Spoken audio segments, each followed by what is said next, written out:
Welcome to Transmissions, where we talk all Hasbro, Takara, and third-party Transformers. On this episode, there's a new third-party masterpiece, Blitzwing, in the works.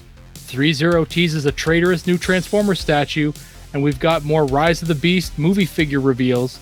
Today is Wednesday, December 21st, 2022, and this is episode 517 of Transmissions. Welcome to Transmissions, the podcast that didn't think free speech absolutist meant silencing your critics and competitors. I'm your host, Charles, aka Big C, and I'm joined by the excellent Transmissions team. Creator, producer, and star of Empire of Rust, editor Mike. Hello. And Daryl, the Cybertronian Beast. Hi, everybody. Let's talk Transformers. As always, we start off the show by thanking our Donatreons, those lovely people who support us on Patreon and PayPal. Thank you all so much for continuing to help us out and support the show. We really appreciate it. And if you'd like to become a Donatreon, just go to transmissionspodcast.com/support. And that's where you can sign up. And you get lots of perks, lots of good stuff. Lots of bonus content. And this week we've got another episode of We Like Big Bots. So that is already available on our Patreon page. So if you are a donation, as this recording goes live on Wednesday, you should already have access to episode 8 of We Like Big Bots. Daryl, anything you want to tell us about this new episode? Oh boy, this one's a fun one. I recall this one fondly. We had a good discussion about this figure. It's or this character. This is a bad dude, though. We're talking about one of the baddest dudes in all of Transformers. He goes over the top a few, a little bit, too much. But he generally is he gets taken care of in the end, but I like him. I like him a lot. So between Dr. Pants and I, we've got a few figures of him. But if you don't listen or watch the show before Friday, then tune into the alt mode and I'll tell you who it is. But yeah, he's a cool character. Yeah. All right. Expertise there, Daryl. Expertise. And yeah, so you've got access to all the episode 8 and all the previous episodes of We Like Big Bots on our Patreon page. Of course, we've also got the bonus shows of our Transformers Live Play RPG podcast, Empire of Rust, run by that guy right there, editor Mike. But this week, we've got a brand new episode of Empire of Rust. This is going up on the free feed, so it's already available to everyone at transmissionspodcast.com/rust. So you can already listen to it right now. And this is a pretty big episode. So this is episode 91 of Empire of Rust. Zip, zip, zoom. And there's a big surprise in this episode. I teased it a little bit last week. Now that it's already out, everyone has access to it. You can listen to it yourself. You might have already listened to it as you're watching or listening to this podcast, but I'm excited. I'm excited. So, Mike, you want to give us a little teaser? Can you one up Daryl's tease for We Like Big Bots? Give us an equally exciting tease for Empire of Rust. A player role plays a character on this episode of Empire of Rust. Huh? Huh? Take a bow, Mike. Take a bow. It was a really fun episode, and I'm not. It's a little spoilery already, just like hearing the title. But the players and I kind of put together this really kind of neat, like little kind of lead up to this big event, and it was very fun. It was very fun, and it was a long time coming. So I think all you listeners will enjoy. All right. Yeah, let us know. Sound off on the Discord or leave some comments. Let us know what you think of this new episode. I think a lot of people are going to be excited about this. So yeah, it's going to be cool. Especially Patrick.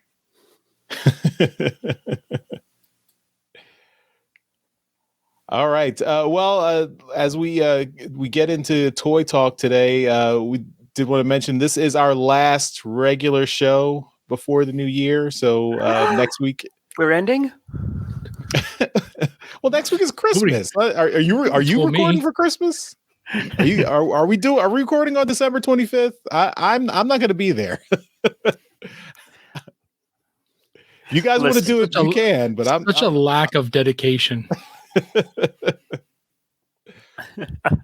So this is our last regular show. There will be a show next week. It just won't be a main show. We've got some other recorded content we'll put up as our filler week, but it will be a regular episode.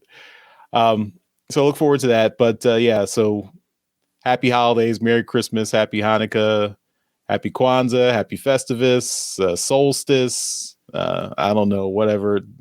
Chinese New Year. That's next year, but it's around that time. Meanwhile, Empire of Rust is not going to miss a show. We're not missing a show either. It's just not a regular. Recorded in September,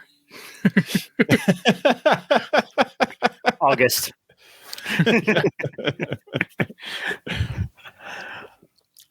But so enjoy. Let us know what you got for Christmas. If you got any cool Transformers for Christmas, hey, come into the Discord, show them off. Let us know. So, the Discord's still going to be bumping. Yeah, everyone we'll be hanging around in the Discord. So, just go to transmissionspodcast.com/Discord. If you are not signed up, that's where you can join up. All right, well, let's jump into toy topics, and we'll start off as we have for the last couple of months. We're starting off with some HasBlab.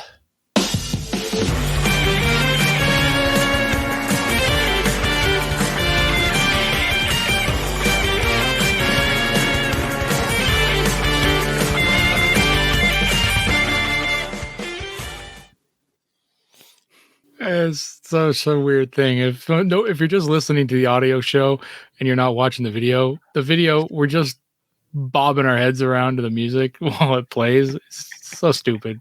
It's so ridiculous. Why are you insulting your own show, Daryl? They know it's stupid. You don't have to tell them. Everyone does it. Everyone. We're so ridiculous. I mean, I love it. It's because there's nothing to do. We got to just sit and listen to the music, which is great. We don't have any fancy graphics to fly in. Like Jeremy's not here to do post-production, so Nope. Okay. All right, so I thought we'd be done HasBlab last week when the campaign was ending, but there's more. So let's finish off the year with some brand new HasLab news. So yes, the Deathsaurus project completed on I guess it was Monday night. I can't remember what the day was, but I think it was Sunday night. It was Monday night because we talked about it on Sunday last week when we recorded the show. Right. And it had already passed 17,000. So yeah, that was great. So it kept going, and the final backers for the Deathsaurus project was 27,442, which blew past the amount that I thought it was going to be. I think I said it was going to be around 23,000, I think. So this surpassed the Victory Saber project by about 1,000 and some, I guess, but over 1,000, which is crazy. So yeah, it's there's going to be a few more Deathsaurus out there than there are Victory Sabers, which is very cool. But yeah, so I'm very happy that this thing is fully backed past the 17,000. It blew past it by 10,000, which is crazy. But the best piece of news out of this whole thing is that Hasbro decided to surprise everybody who backed the project by saying, hey, guess what? There's a third tier in this thing. And, we're just going to add in the last two pieces of the rescue squad, the Micromaster rescue squad. And so Deathsaurus is coming with 2 Micromasters. Now, whether or not you like the ones that came with Victory Saber or not, you're going to get 2 more. And these ones are Pippo and Boater. So in America, North America, they are known as Fix-It and Sea-Watch. So you can, if you've familiar with your Micromasters, those are the ones those are the names that they had here in North America. So actually I've been calling them the Rescue Squad. They're the Rescue Patrol Team. Either way, we're getting some. We're getting forgiven for that blunder, Daryl. I know. I'm sorry. I'm sorry, everybody. I'm sorry. It's a. So you've got the Rescue Patrol Team here. It's going to be complete. Back when Siege was doing Micromasters, they were, kind of redoing these squads and patrols by only doing 2 of the 4, which were originally done in G1. But this will complete a set of 4 out of that, those original G1s. And like I said, you may not, like the original or these new Micromasters. I'm not a huge fan, but this is nice of Hasbro to kind of throw this in there. So, they didn't have to do it. We all backed this thing, knowing that, or believing this wasn't coming. And then they just kind of threw it in there anyway. So, kudos to Hasbro for throwing us this small set. It's it may not seem like much to anybody, but they didn't have to do it. So I appreciate that for sure. Now, I don't think we should save this for trips to the store or anything like, because it's not really trips to the store, but Charles, we know that you got it, or you backed this project. I definitely backed it. Mike, I'm going to put you on the spot here. I want to know right damn now whether you backed this thing or not. So if you recall, I backed Victory Saber on the last day. It was a Sunday. Yes, I do. We were recording. We peer pressured you into it. And yes, you did peer pressure me. And I backed it, intending, honestly, not to keep it. Like, I intended to actually just, get the Victory Saber and then probably sell it when it arrived, because I didn't have that much of a connection to the character. So, like, whatever, it's fine. I got it. I messed with it a little bit here. Really enjoyed it. I backed 2 Deathsauruses. 1 to keep, and then 1 that I will flip. Yeah. As I intended with Victory Saber. Wow. All right. Well, so you're the extra 1,000. I'm one of that extra 1,000. Yep. I actually really enjoy that Hasbro did it with the Micromasters, because it was like one of those things. Like, yeah, I have. Like, I think every single one of the G1 Micromasters, and the Rescue Patrol was actually like the first set that I got when I was a kid, and I really enjoyed that set. And the fact that they just kind of threw it in last minute, it's like, hey, you know what? We appreciate it. Here, have this extra thing. It's nice. It's nice. It's just that little bit extra. It's like, you know what, Hasbro? Good on you. Good on you. And that's what an actual stretch goal should be. Right. And this is, if you guys will recall, these kind of things were things that I kind of really hoped that they had done in previous, HasLab projects, because Unicron went over its goal, but Unicron had a bunch of funkiness going on with it. They really had to mess around with the numbers to make it happen. But Victory Saber absolutely slaughtered its goal. I think they wanted 8,000 or something like that, and it got or maybe what was it? It was the same as Deathsaurus. The goal was like 11,000, and then it went up to like 26,000. It did get to 26, but it destroyed what its stretch goal was, But I wanted them to, kind of say, look, those stretch goals, once you pass your final stretch goal, you're just in gravy money now. This is just, it's all just, slush fund at this point. Why not give your audience something, else, something free, if you've gone past the, your final stretch goal. And this is exactly what the kind of stuff I was alluding to. Just, it doesn't seem like much. Like a couple of MicroMasters is, it's $15 retail toy here in Canada, right? I think it's $10 for you guys. It's nothing. It's nothing for them to throw this stuff in, right? But it's nice. And frankly, I would like more of this, especially when they pass their final stretch goal by 10,000, right? It would be nice if they added more, but I'm not going to push it. I'm happy with this.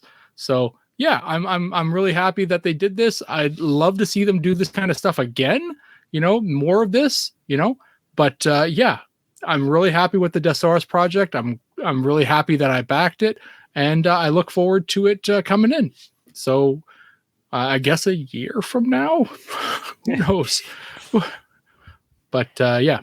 Anyway, that's the HasBlab of the year. That we're done with this, I think, until we start getting updates on this or whatnot. But yeah, right on. Back to you, Charles.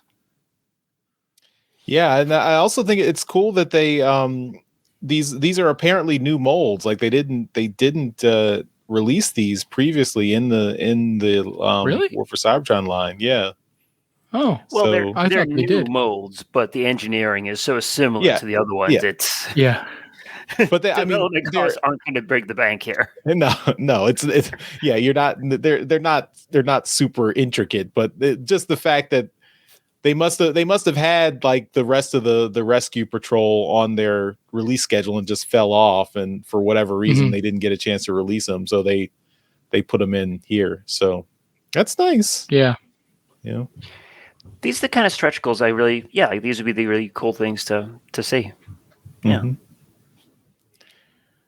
All right. Well, let's move on with the rest of the show, and we'll go into some quick hits. I'm leading us off on this one, and the first thing we got is Beyblade Transformer collaboration. Did I get this just because I'm a gamer? Is that why this is happening? All right. You're the youngest and you're a millennial. You knew what I knew nothing about Beyblade. I knew Daryl knew nothing about Beyblade, so I just took a shot that maybe you knew a little tiny bit about Beyblade. No, I really don't. This was way beyond like my age range on this one. I know what it is. Like I can at least talk about it that way. So Beyblade, if you haven't heard of it, are these little like top spinny things that you put them in a launcher, you pull it back, you launch them at the other person's Beyblade and try to knock them out. Effectively, it's just tops that are trying to knock each other over. However, now, when you first hear like, "Hey, Beyblade and Transformers are doing a collaboration," like, okay, kind of cool. We got some like licensed Beyblade merchandise. All right, that's fine. Except it's not. It's for Beyblade Burst, their app. So this is all digital artwork, and it's never going to see any physical release at all. So, if you are playing the Beyblade Burst app and you like Transformers, I'm sure the Venn diagram of those two is really big. Then you have the perfect niche fan right here. Otherwise, certainly is a pass for me because I've never played the Beyblade app. But it's coming out, and if you're into it, more power to you, and you can get some neat Transformer skins for Beyblade Burst. And we have the customary triumvirate of Optimus Prime, Megatron, and Bumblebee. Those are always the ones that get merchandised first. So Yep. The artwork looks nice on them. I'll grant them that. Yeah.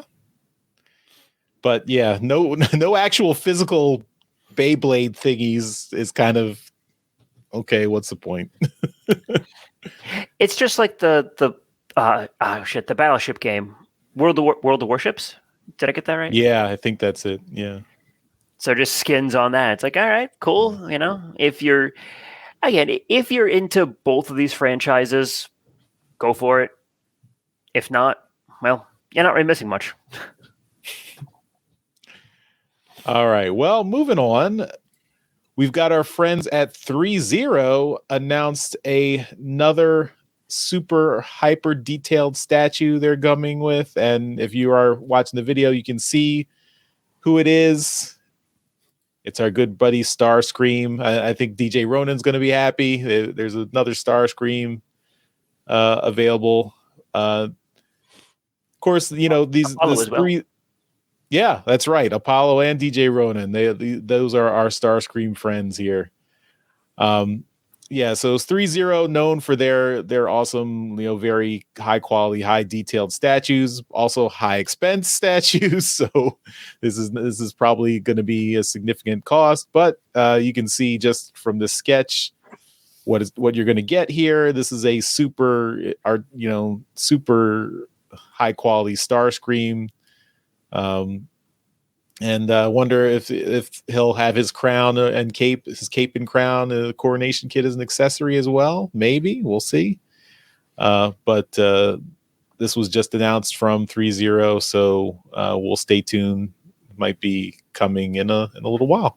So no word on the price yet, but I imagine it'll probably be in the in the hundreds of dollars somewhere. So. All right. Now, it was mentioned in the intro that we've got a masterpiece scaled G1 Blitzwing.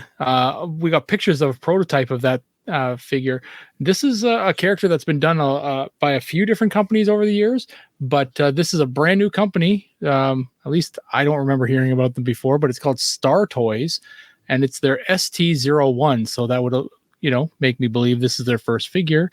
And they, like I said, are doing Blitzwing. This is G1 Blitzwing. And from what I can tell, this is, a very good looking Blitzwing. Both alt modes look really good, very faithful to the G1 looking Blitzwing. The tank looks really, really good. And the jet is a very, very thick MiG. It's definitely got some thickness to it. No way it could fly in real life. But Blitzwing himself in robot mode definitely looks good. He looks the part. So I'm looking forward to seeing the rest of this thing as far as the its process goes, and when we get some color pics of it along the way. But keep your eyes out for Star Toys ST01 Blitzwing. Next up, we have some updates from Super 7, their Ultimates line. So they updated their website with 2 new pre-orders for the Ultimate Wave 5, which is the Fallen Starscream and reformatted Megatron. Now, the Ultimates line is their higher detail versions than the typical Super 7 figures. They got some extra accessories, some extra heads, some extra faces. They're both coming in at $55 US and are due out in the fall of next year. But if you're into Super 7 and you're into either of these figures, either the Starscream, and the Starscream is the black and white version with the tattered cape from the movie. So plus it comes with a crown, a bunch of extra hands, some extra faces. And it looks like his default face is him like shocked as Megatron hit him. Spoiler for a 1986 movie. It's also half melted, like he's in the process of disintegrating. That's pretty cool. Yep. The reformatted Megatron is him in the purple line work version that he was when being reformatted to Galvatron. Again, spoilers. But yeah, so if you're into Super 7 or either of these 2 figures, again, $55 a piece, and they are due out fall of next year. Okay, we've got another statue. This is from DST. This is a Grimlock PVC diorama, and this is looks like it's coming out. It's pre-orders are out now, or there. I guess next week, this week, at the end of this week, and then it will be shipping in summer of 2023. So you can pre-order as you're listening to this. You can pre-order this on Friday. It's $125. So, I mean, not insignificant, but it is a nice kind of diorama statue of Grimlock. I don't know where he's like on like some lava planet or something. I don't know, but I think it's supposed to be explosions. oh, okay, sure. But I mean, it looks good, but I guess it's up to you if it's $125 good. And of course, it's a statue; it doesn't transform. But if you're interested, you can pre-order it. So take a look. And I think possibly the biggest news of the week that I was able to follow was this piece of news right here, and that is the Walmart Retro G1 line is continuing. So you may or may not be able to find the Starscream and Hot Rod that have been starting to hit the shelves of Walmart. Well, we were, up in the air whether this line was going to continue and what they would actually do with this line. Well, we know now that it's going to keep going, and the next figure that they're going to put into it is Hound. G1 Hound is coming back, and this is a deep pull because, frankly, a lot of us didn't even know that this mold still existed, but it does. From what I was able to kind of, figure out or see online is that the G1 Hound mold hasn't been reissued since the book box reissues back in the early 2000s, and that was only Takara. So Hasbro didn't reissue this figure at the same time as Takara did, and then it never did get reissued at all. So so out of North America, it only got its G1 version, and then that was it. But this is really quite cool. There are a lot of Hound fans out there. I know Jeremy is one of them, so it's a shame he's not here tonight. But this is going to be a real popular figure with a lot of people. This is a very cool figure, and I am really into it. So yeah, this is quite cool. But be on the lookout for those retro G1 figures because they're animation color schemes, so it's a little bit more of a matte finish on all of the colors, and they are skimping on the details. But Toy Hacks is going to do a sticker sheet up for these things. In fact, they already have them. So because the figure is the exact same as it was back in the 80s. So yeah, be on the lookout for these figures hitting the shelves of Walmart. Interesting.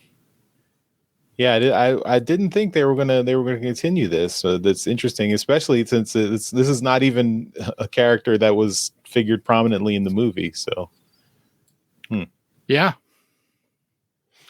was he in the movie at all? Yeah, maybe as a background character or something. I think he was on the shuttle with Optimus Prime. On the shuttle, yes, that's right. Yeah, him and Sunstreaker, and just 2 frames. Mm-hmm. All right. Well, now let's move on to our main discussion topics. So we have some in-hand images of the Rise of the Beasts, Wheeljack, and Nightbird figures. So yeah, these are showing up now, and I mean, not in stores or anything yet, but we get some in-hand images of the figures themselves and a lot of pictures for it. And I gotta say, so I have a little bit of a complicated thought about these figures. As toys, I actually really enjoy both of these molds. The Volkswagen minibus that we got for Wheeljack and the kind of generic looking car, but still a neat looking car for Nightbird. I like both of the toys. I like both of the molds. I'm not really the biggest fan of them being Wheeljack or Nightbird specifically. Uh, I mean, it is what it is. I'm not going to like hate on Wheeljack's head design or anything. I just wish they called it something else, a different character's name, just because I don't think the aesthetic really fits Wheeljack as much as it would other characters.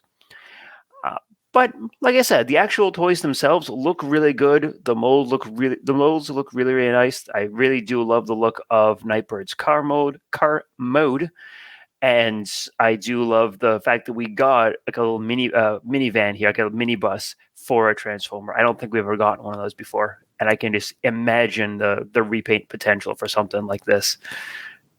Customizers are going to have a field day with it. No, definitely. What about you, Charles? What are your thoughts on it? Do you hate Wheeljack's face? Is that what's going on? Wheeljack's like a favorite character for you, isn't it? I mean, I wouldn't say he's a favorite for me. I mean, I like Wheeljack. He's fine. I mean, I did. I mean, I can't ignore the kind of online mini tempest that happened the last week after because again this in typical Hasbro fashion I mean I guess it's not Hasbro but someone leaks this stuff the day after we record last week, so of course we as our show goes up this we didn't get a chance to comment on this until now, but yeah, I mean a lot of people were upset about this. I mean I'm not really super upset. The vitriol was a little unexpected. Yeah. I mean, I do think the glasses are a little bit silly. I mean, yeah, he kind of looks like Elton John, I guess. But but I do prefer Wheeljack having his like for me, I always think if you're gonna take like a classic character and have an iteration on the screen, you should have something that makes him recognizable as that classic character. You don't have to completely take his original design. It has to be, no deviation from the original design or anything like that. But take something that's distinctive about his design and leave it in there. So like for me, I think for Wheeljack, it's the ears. Like he needs to have the ears to be represented as Wheeljack. And I mean, we've seen Wheeljack before in live action in the Bumblebee movie on that brief Cybertron scene. So it's a little odd to me that they didn't leave his ears there. And that's also my my long-standing complaint of Optimus Prime. Like he should never have a mouth. He should always have the faceplate because that's distinctive to his design. But I'm not going back there, but I had to mention that. But I that would be my kind of one nitpick or complaint is that he doesn't have the ears that make him look like Wheeljack. But I mean, I think it's fine as a design. I'm fine with having these be different characters in the movies. I mean, the movies are off their own universe. We don't really get a lot of core connections back to other Transformers iterations other than Peter Cullen as Optimus Prime, really. For Nightbird, I think I mean I would prefer Nightbird to have her color scheme be a little bit more uniform. Like I don't like the mix of the brown with the black and purple. I would have preferred like it just be like a solid black and purple, or I think the black and purple blends together better than having those brown like spots or edges or whatever. Okay. But I do think her design is pretty cool. And I like that they give her a sword, so harkening back to her ninja roots. So I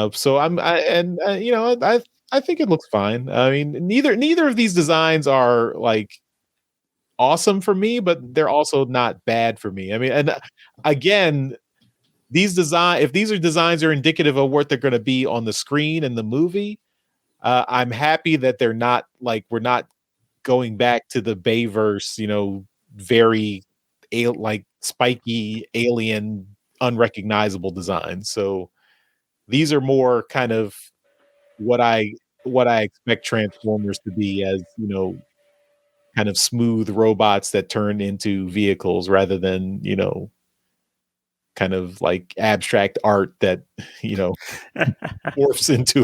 somehow morphs into a vehicle. So for that I'm happy. I would like ears on Wheeljack though. That would be my complaint. That's fair. What about you, Daryl? What side of the ears argument do you fall on? Do you like ears? Well, I use them. So I got to take back my previous comment about Hound being the biggest story of the week. Wheeljack's face was the biggest story of the week by far. I had forgotten about it until this picture popped up, and I thought got reminded of all the crap that went on online. Anyway, I like both of these designs. I think they're great. There's something to be said about the fact that they're much more traditional Transformers designs. Like Nightbird's robot mode chest is just the vehicle front, it's just the front of the car, which is such a G1, look. I love it. The head of Nightbird is a very Nightbirdy looking head. It looks great. I'm not super fond of all the brown in both figures.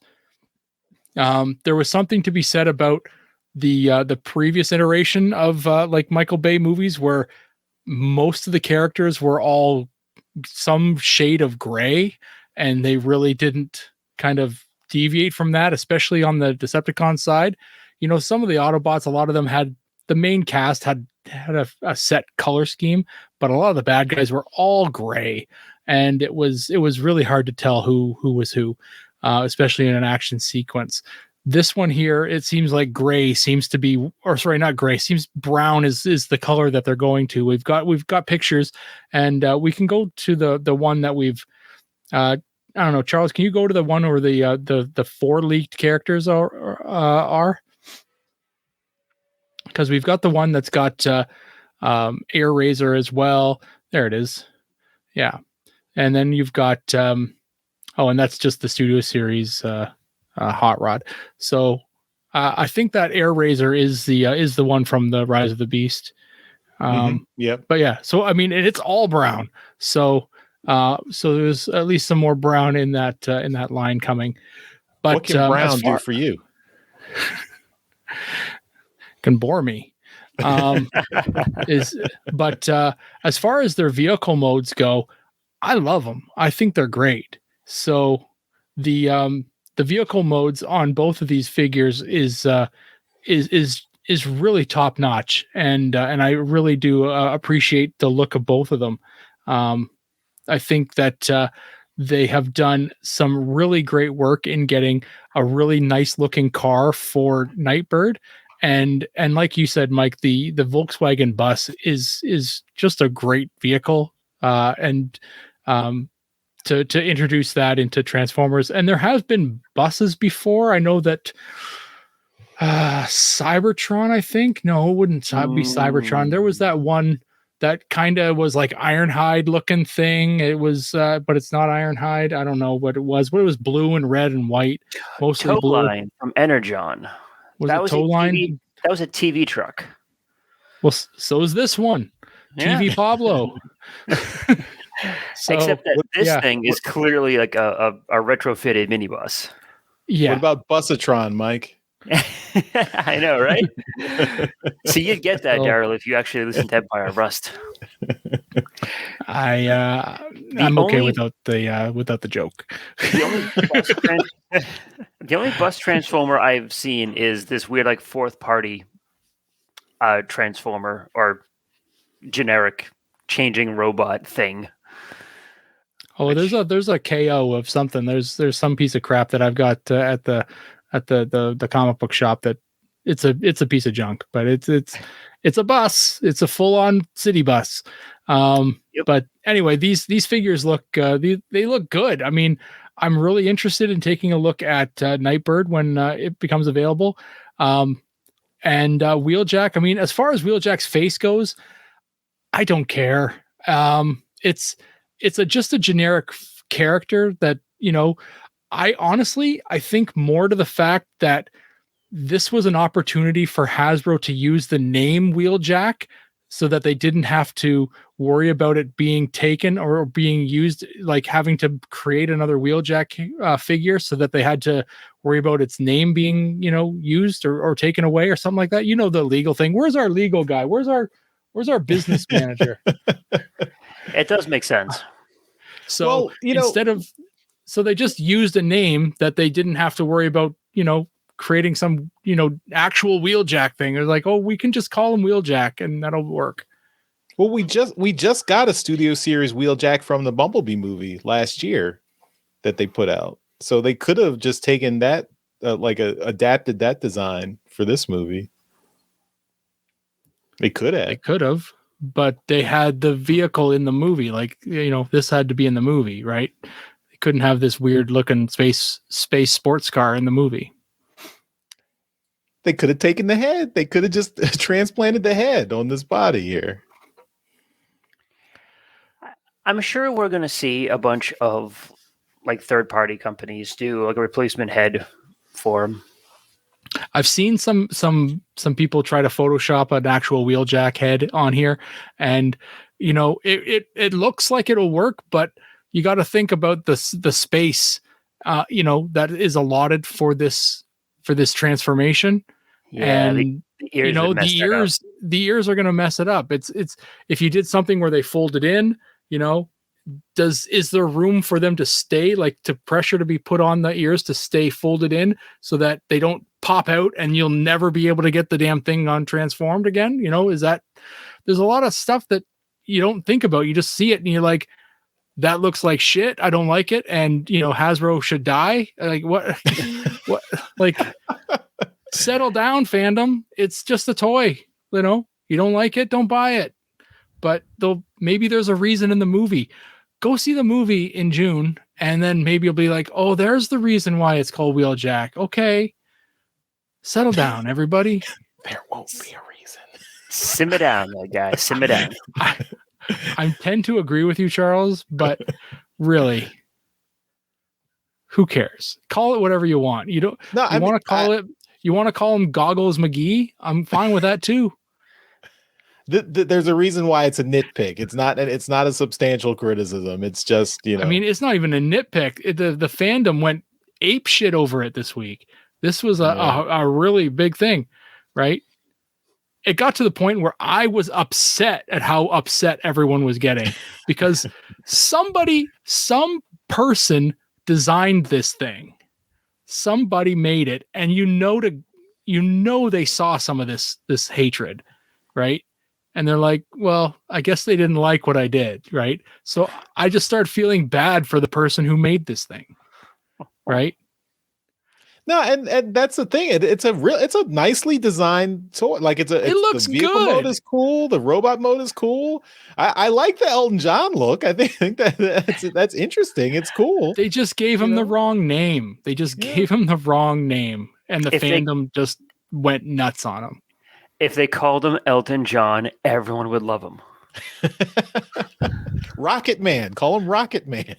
That would actually work too. All right. To wrap this up, I'll just have for like one last little nitpick on it. The color on the white on between the roof and the sides, there's a significant difference between the color on that because one is a solid white plastic and the other one is a painted transparent plastic where the windows and the windshield are. I'm not the biggest fan of that. I wish they were able to color match that a little bit better. It does look and feel like two very separate, distinct pieces. And I'm not the biggest fan of that, but I guess like Charles, like you're saying, it's a nitpick. That's all it is. Overall, the design on Wheeljack is very, very good. I am probably going to be picking him up. Nightbird, I'm still a bit on the fence about, but yeah, There's no reason not to have a mini bus in your collection. Cool. I do wonder if, like, so far in Rise of the Beasts, we've seen that there's going to be Maximals, there's going to be quote unquote terror cons for the bad guys who are like have some relation to Decepticons, but we haven't seen any animalistic bad guys. Like, are there going to be Predacons? Are there going to be like any animal Predacons? Right. We'll have to see. Are there any actual Decepticons? Is Nightbird an actual Decepticon? I don't know. I mean, we've so far all we've seen are terror cons. We have not heard anything about actual Decepticons. Like a Scourge, the big baddie, is labeled a terror con, and that's all we've heard so far. So I don't know. Nightbird may be an Autobot. You'll also notice that Nightbird does not have any faction symbols on her. Oh, no, wait. No, I'm sorry. If you look at the picture where, like, right after the 2-up one. It's a number. What's the number, RTB Mike? Nightbird 01. I couldn't find the number, damn it. You can see a very tiny little symbol on the front part of her chest. Mm-hmm. That is the Terracon symbol. Okay. Well, that answers that. There you go. All right, then. You're solved. On this episode of Scooby-Doo. It was Old Man Jenkins, and he would have gotten away with it. Hadn't been for you meddling 40-year-olds. All right. Well, that is enough of that. We got some other stuff to talk about, so I'm all set. Well, I'm going to take over with the next discussion topic, because we got something that may be the biggest story for next week. It's just nonstop big stories around here, and that is a Legacy Evolution. 2 new figures from that series. I don't know if they're going to come in a 2-pack. That'd be awesome. But we're getting Deluxe animated Prowl and a Junkion. Or is this Junkion 2? I don't know what the 2. Junkion 2? Is that just what they're calling him? That's a terrible name. He probably has a real name, but they're just labeling. They don't know what its name is. They know it's a Junkion. They don't know what its name is. Ridiculous. Anyway, this is a 2 figures. This is animated Prowl, who has been slightly G1ified, and we've got another Junkion. Now, both of them do transform into motorcycles. Animated Prowl, I mean, if you've seen animated, you know that Prowl is a motorcycle in that show. And this Junkion that they're showing us here is another motorcycle. This one is in deluxe scale, so he's a little smaller than the previous Junkions that we've gotten in Studio Series. But again, these are some great-looking motorcycles. We really don't get enough motorcycles in Transformers, so I welcome any new motorcycle figures. The Prowl is going to be sporting his signature bladed hubcaps as weapons. And they're just wicked weapons, and they store very well on the vehicle mode. So, self-storage is always a big plus in my book. And the Junkion is going to be sporting 2 blaster weapons that kind of hang off the arm, so they will go over top of their hand. And they're really cool looking weapons. But it still frees up their hands to actually hold something too, if you wanted to kind of double them up on stuff. But these are some really great looking figures, both in the deluxe scale. And I'm looking forward to picking these guys up. They look great. Mike, your thoughts on these 2 motorbikes? I didn't, that Junkion, when I first saw the robot mode, I was like, oh, this doesn't look that great. And then I saw the bike, and I was like, how the hell does that turn into that? I'm down for it. I know I said, like, even back when Scrap Hook was announced, that I'm down for all these Junkions, and that still holds true. I'm still going to get it. I was surprised, and it's like, okay, yeah, I'm down for it.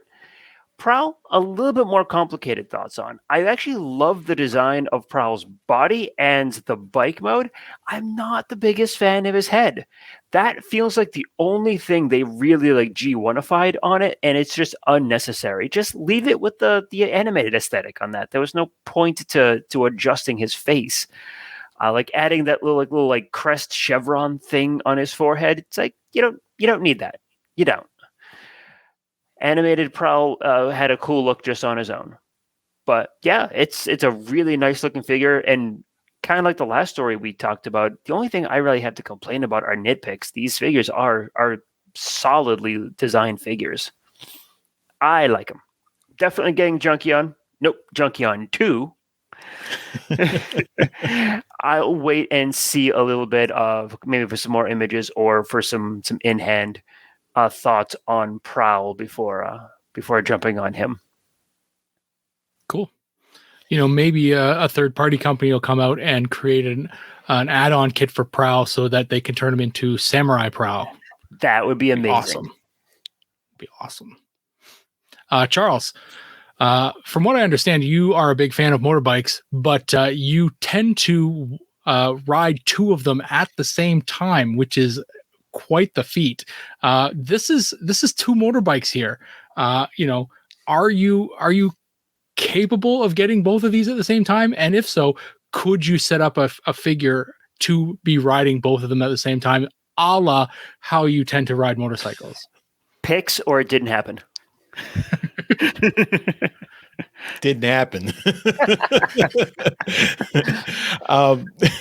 These I do really like these figures. They do look cool. The Junkion in particular, I think the Junkion design as like he definitely looks like he's like been cobbled together from different parts. Like I like how the asymmetric design of his legs, and both their motorcycle modes look cool. I wonder, like, do these guys share any kind of mold or parts together? Because their motorcycle, at least forms, look a little bit similar. I mean, they don't look totally the same, but they look kind of similar.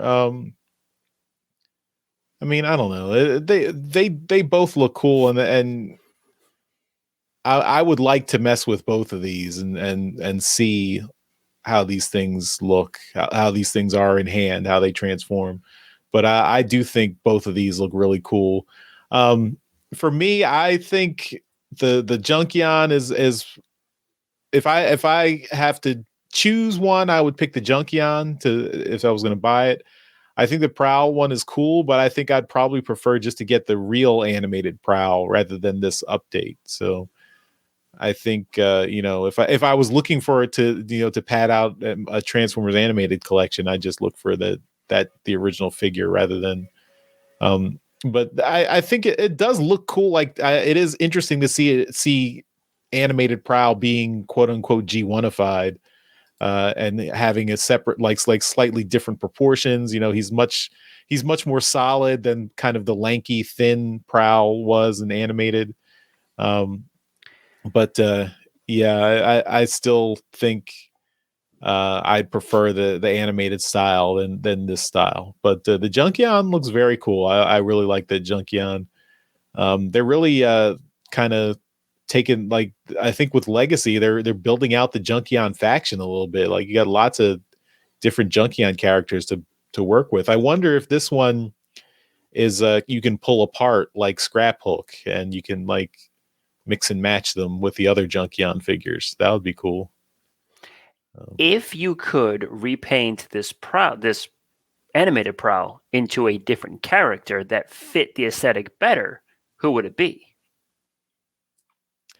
I'd say probably Groove, like Protectopod Groove. I think that would be a good design for that figure. I think, of course, you wouldn't get the combiner aspect, but I think that's a solid Groove figure, I think. All right. So I'm just still stunned that you are applying the same logic that I use for not buying the modern Beast Wars figures on this animated Prowl. I mean, I didn't think you'd had it in you to actually take from the master, but it's okay. Okay. The difference is that Charles is not the biggest animated fan. It's true. And I watched all of animated. I've done that. Yep. I did watch that. But anyway, these are cool. I'm in for them.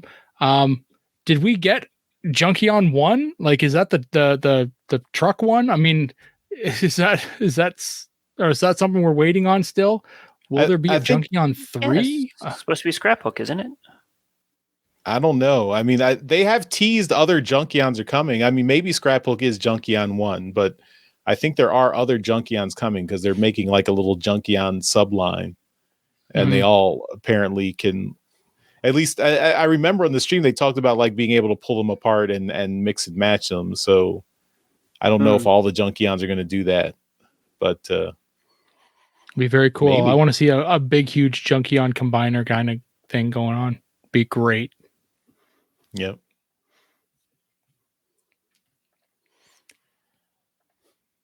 All right. Well, that's all our toy topics. So let's move on to some trips to the store.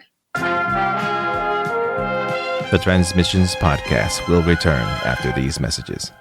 Okay, as always, we start off trips to the store by thanking our sponsor, TeePublic, our partners, I should say. So if you want to buy some merchandise from our TeePublic store, you can help us out by going to transmissionspodcast.com/shop. And that's where you can find all our Transmissions merchandise. Of course, if you want to buy anything from TeePublic, you can use our link, and that will help out the show a little bit. So, any TeePublic merchandise you want to get, just go to transmissionspodcast.com/shop and buy some stuff. So, yeah, Daryl's showing off his podcast shirt. That's one of our Transmissions shirts you can get. It's a podcaster in disguise. Very cool. I've got a cool Autobot shirt, but it's not a TeePublic shirt. So, but I've got other TeePublic shirts. They're cool. So I think there's still a sale going on too at TeePublic. So if you're still looking for a Christmas, well, at this point, it's not going to get there by Christmas, but you can order it for a New Year's gift. And they usually have a sale 35% off and during the holidays. So check that out. If it's not a sale now, just wait a couple weeks and there will be a sale. So take advantage of that and then help us out. Just going to transmissionspodcast.com/shop. I must say, our good guy and bad guy logo shirts get a lot of comments when I wear them. I wear them around town or whatever, and I always get, "Hey, nice shirt. That's a cool shirt." And I'm like, "Thanks. That's a good." I think maybe either they're saying it's because they just see the logo, or they actually see the good guy, bad guy words in there. So, or, and stay with me on this, they're making fun of you. it's possible, but I tend to lean on the them actually liking it because, yeah, they're cool shirts, and I design them. So. Simple nice solution. Shirt, dumbass.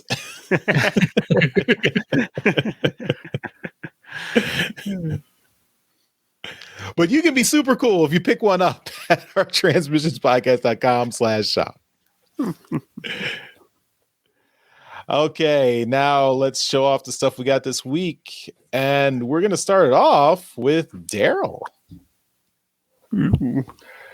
All right, so I'm just going to do a quick little update on from last week. So last week I had the HasLab Victory Saber, and all of our like doom and gloom that we talked about last week from everyone opening theirs up. I spent a couple hours last week going through mine and opening it up, and I just wanted to say my copy is really good. I got a little touch of something on one of the pieces of chrome there. You're not going to be able to see it. It's quite small, actually. But if I could focus, you might actually see it. But you're never going to focus. This thing sucks. So whatever. Doesn't matter. Just trust me. I've checked webcam all sucks, not the Victory Saber. yeah, exactly. So other than that, it's quite good. Everything's tight. There's no paint. There's no stress marks. There's no nothing. Everything works really, really well. I really do like the way that this thing turned out.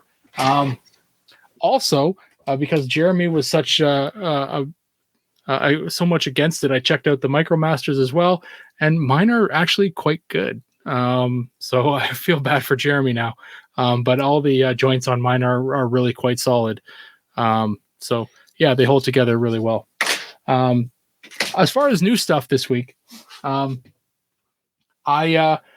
thought, you know what, I'm going to take a stab at buying a collector booster pack of Magic the Gathering: The Brothers War, because it's a $30 pack of cards, but my experience with collector boosters is that the whole pack is foil, and in each pack you're guaranteed a Transformers card. And I thought, okay, well, I'm going to get a foil Transformers card. I would like a foil Optimus Prime card, but anyone will do. And the Shattered Glass cards, not that I wanted them, they're worth a lot of money, like tons of money, if you can get them in foil. So I thought, what the hell? I'll roll the dice and see what I get. I got a regular Starscream card, not foil or nothing. I'm like, what the hell? It's all supposed to be foil, so apparently not. So there you go. I did a little experiment for everybody, and so don't go buy the Brothers War collector boosters if you're expecting to get foil cards in every all Transformer foils, because you won't. But anyway, so I got another one of those. That's a double of Starscream. And I bought a couple comics this week because it was the end of an era, and I figured I'm going to get... I almost did a Shelton, but I didn't. So this is Shattered Glass 2, number 5. This is the Andrew Griffith cover, and it's a good cover. I can't remember which one I picked from last week, but I like this one, and also because I really like this one as well. This is the RI, the Mark Marr RI cover, and this was a just because he's a designer there at Hasbro. I thought, you know what, I'm going to try to get the RI, and I was able to. So I have two books, or 2 copies of this book, above a book that I disliked. Let me reiterate that I bought 2 copies, one being an overly expensive copy of a cover of a book that I disliked, just to support Transformers being an IDW. So there you go. Your support means nothing, Daryl. They still lost the license. Hey, you got to buy what you like, and even though I didn't like the book, like I still bought it. But I still like Transformers, so I bought the books. Don't worry, Daryl. Those late line books that you can never find anywhere, those will go up in value. They'll double in value. Never. Anyway, that's it. That's all I got this week. All right. I'm going to go next. And you might have seen me reaching because I did forgot that I also got to the comic book shop this week, and I did pick up Shattered Glass 2, number 5. I did not dislike it quite as much as Daryl did, but it was not my favorite book. But apparently, you didn't like it enough to put a bag and board on that thing.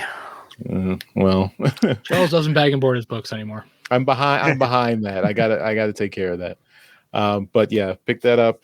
I did not pull a Shelton, did not get any other variant covers, just got the regular one. So that's cool. But of course, the big thing is finally I was not one of the lucky ones that got their Victory Saber early, so I had to wait an extra week, but it did come, and here it is. Unopened. So, Victory Saber, victory! Pull it right off. Opening it on camera. Good job, Charles. Yep. There's the art there. Awesome art with Victory Leo and Star Saber, and then Deathsaurus in the background. Little Micromaster buddies there. Instructions. Yay. And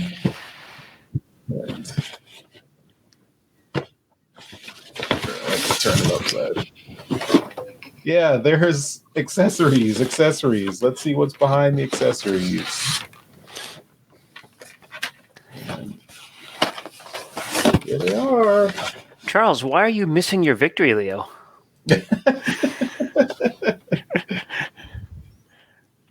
So I don't know if it's focusing, but there you can see everything's in there.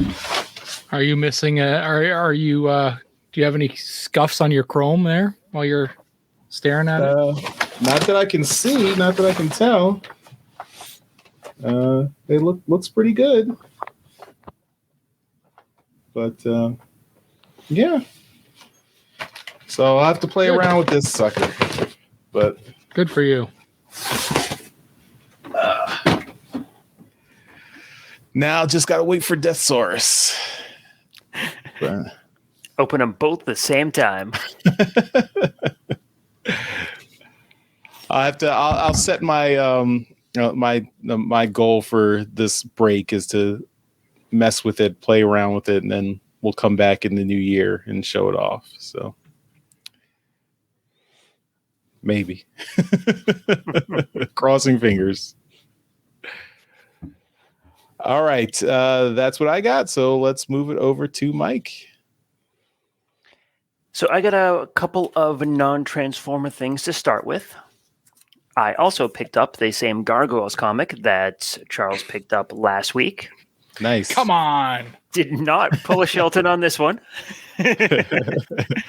My shop had a bunch of the rarer covers, but they were charging a lot for them. Like the 1 in 100 incentive cover, they're charging like $50 for it, and it's like no. But speaking of Gargoyles, a couple of pre-orders finally showed up this month. From the NECA figures, I got the Bronx. Nice. And I got the Hudson figure. Again, from cool. NECA. Yeah. I think, honestly, out of the entire line so far, Hudson is probably my favorite, just because of all the detail on the figure. Absolutely beautiful figure. R.I.P. Ed Asner. Yep, very true. Let's see here. Another pre-order that came in for this month. Pokemon Violet. Ah. Fun game. Love it. What is happening here? This is not. where are the Transformers things? And the last non-Transformers thing. Oh my goodness! I picked up a drawing tablet for myself. Mike's gone off the rails. All of the majority of this stuff is just pre-orders from months ago that finally arrived. It's funny too because I was listening to TFU.info and Ant was. I got some dust off. I got some dust off here. Works. It works well. It does. With some Scotch tape for wrapping gifts. Did you buy name tags too? Nope. All right. Transformer stuff here. I was out Christmas shopping and I found the Velocitronian collection Blur, the IDW Blur. Oh, nice. It's a neat little figure. I will say that the wheels on his back don't actually sit on the ground, which is unfortunate, but it's a neat figure, I like him. From Renegade Games, the Dawn of the Dinobots expansion for the deck building game came in. Nice. I see Daryl's just flat expression huh. I suppose technically it's Transformers, so I can't complain about it. It does say Transformers on it. It does. Just like Apollo got, I also got the gift box for the Magic the Gathering Brothers War box set. And I ended up getting the Soundwave and Blitzwing cards from the box and the pack. Oh, and Cool. are those both shiny? The Blitzwing is not. The Soundwave is. Oh, okay. Cool. Yeah. It was a good pull. I enjoyed that. And the last thing, the big thing, is my Victory Saber. You'll notice that I took this one out of the box. Well, you also had it a week longer than I did. True. That'd be on me if it didn't work out, right? QC is pretty good. No physical flaws, like no tolerance issues or nothing that was missing like a cutout, because I've seen that kind of happen a bit. The paint on the chrome, I think, just like yours, Daryl, is it's looks like a tiny bit of a scuff or like a smudge on one of the gold foil pieces up there. Not very noticeable, but it is there. The gold on Victory Leo is solid. I did notice a couple of slight like imperfections with the paint apps on the blue on Star Saber's like arms and wrists. It's not too noticeable, but there's just little small bits and pieces here and there that's just not as professionally like done. So it's forgivable, but yeah, and it's like there's like one tiny like little smear where it's actually coming off onto the white. I'm not seeing it at the moment, but it is on there somewhere. So overall, not bad. Not bad. It could have been a lot worse for it, but a couple of little like things here and there that just were a little irritating. Unlike you, Daryl, but just like Jeremy, my Micromasters fall apart. I can just like look at the legs and it just goes boop, pops right off. So yeah, same thing like with Jeremy is the QC on the legs on those Micromasters are just not good on my end. It's probably just mold fatigue, unfortunately, considering that how much it's been used. I mean it is what it is, but still disappointing when you get that. And I believe that's everything. I can show off some clothes I purchased if you want. But no. I bought a new stapler. That's not a red stapler. That's not a red swing line stapler. It is swing line. But it's not red. No, it's not red. But yeah, that's everything that I got. It was a big month for a lot of pre-orders dropping, and yeah, actually, I think the only thing that I bought just outright was the Gargoyles comic and the drawing tablet as well.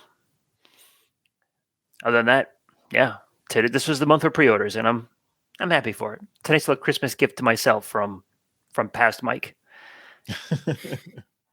Past Mike was good to me. He's a good guy. Not like that. I remember when Past Mike used to edit the show. He used to be so much better. Future Mike isn't as good. Present Mike isn't as good as Past Mike either. Yeah. Future Mike has potential, but Past Mike was better. Present Mike is a dick.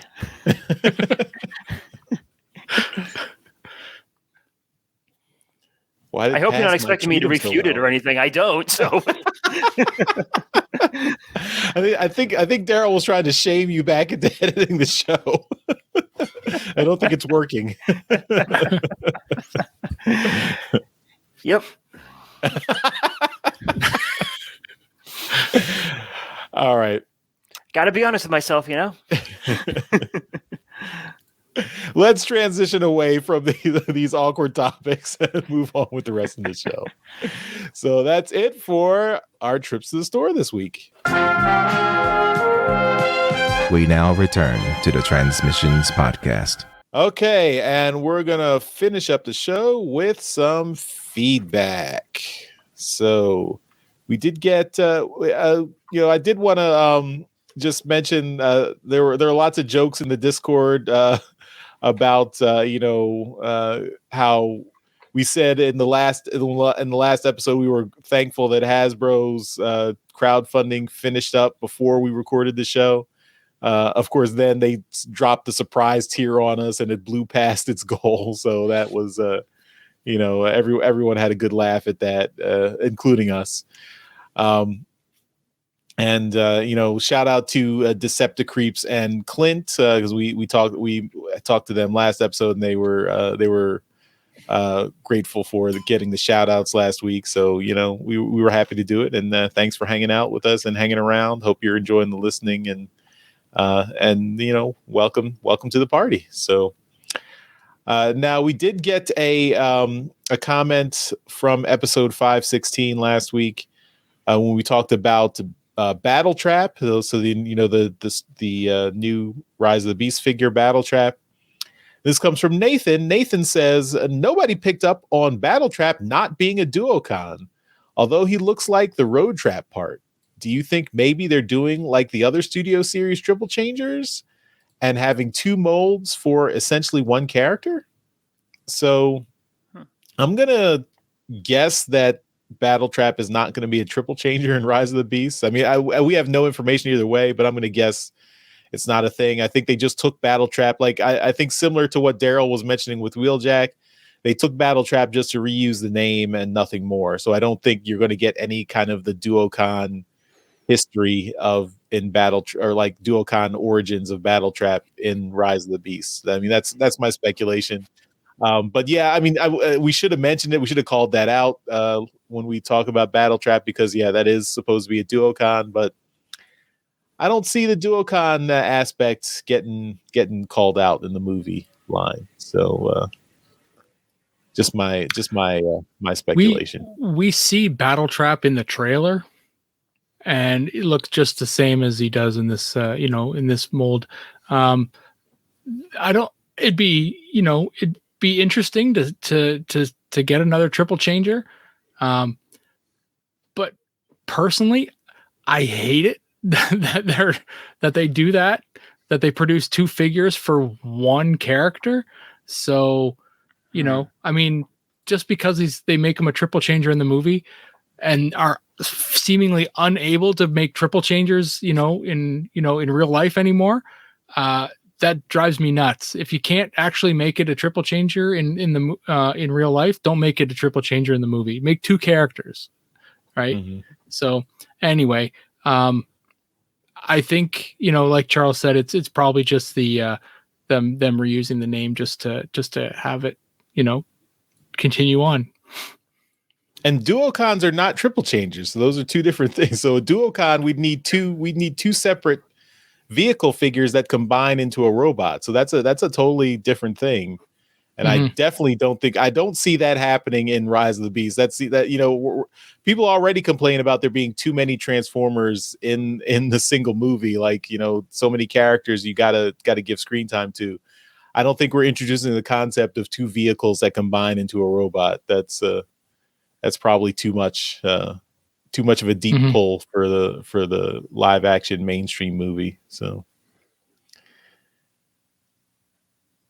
but we definitely should have called out duocon. So thank you, Nathan, for pointing that out. That duocons are a thing. Battle Trap used to be a duocon. He does. I mean, even when he was re-released, like when they updated him as the when did Battle Trap, Road Trap, and when was Battle that? Titans Return? Maybe, yeah. It was right before. It was right before War for Cybertron, I guess. So yeah, Power of the Primes. I think so. It's part of that trilogy. Yeah, yeah. So it was Road Trap and Battle something. I can't remember. Battle Clash. Maybe. But yeah, I mean, but even then they redid it because in the original duocons did not have individual robot modes. Like the new figures that came out, each had their own individual robot mode, and then they combined into the single Battle Trap robot.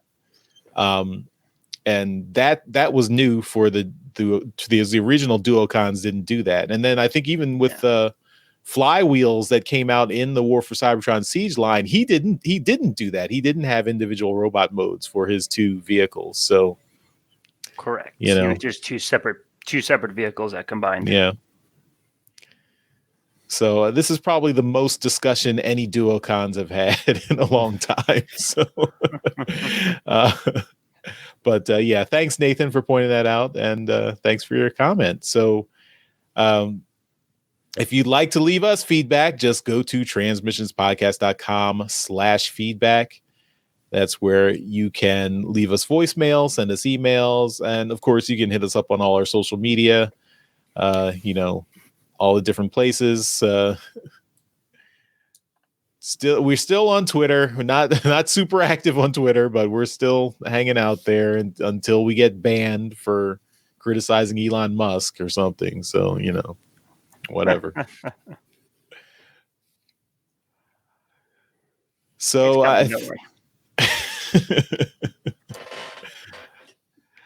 So we'll do it for this episode of Transmissions. Thanks everyone for watching and listening. Of course, at the end of every episode, we give a shout out to our Masterpiece Donatrons. These are the folks who continue to support us at our highest level on Patreon. And that's why we give them a shout out in every episode. So thank you so much to John Forex 11 Good and Demon Tech 82. You guys are awesome. And we do want to mention we have a new partnership with our friends at toyhacks.com. So if you are buying any sticker sets from toyhacks.com, maybe you want to get some stickers for that new Hound figure that's coming out at Walmart. Any sticker sets you want to get, you can save 15% on everything at Toy Hacks with our code TM1234. So use that promo code at checkout at toyhacks.com, TM1234, and you can get 15% off your entire order, and you can use it as many times as you like. It cannot be combined with any other promo codes, but it can be used with your already saved up Robo Points. So if you have Robo Points on toyhacks.com, you can use them with our code and still save some additional money. So take a look. And of course, that every time you use it, it helps us out as well. So thank you if you use it. All right, Mike, thanks again for hanging out with us this week. Anything you want to plug in addition to, of course, the amazing and awesome Transformers Live Play RPG podcast, Empire of Rust? The first and greatest Transformers RPG podcast. Yes, definitely take a listen to Empire of Rust. It is a great show.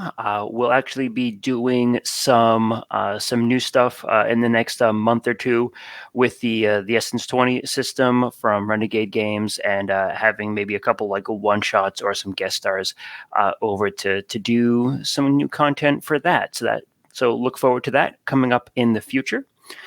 And you can also take a look at some of my photography up on Instagram at Minervion, Minervion on Instagram. All right. And that's it, everyone. Thanks again for hanging out with us. We'll see you next time. Bye-bye. Bye, all. Later.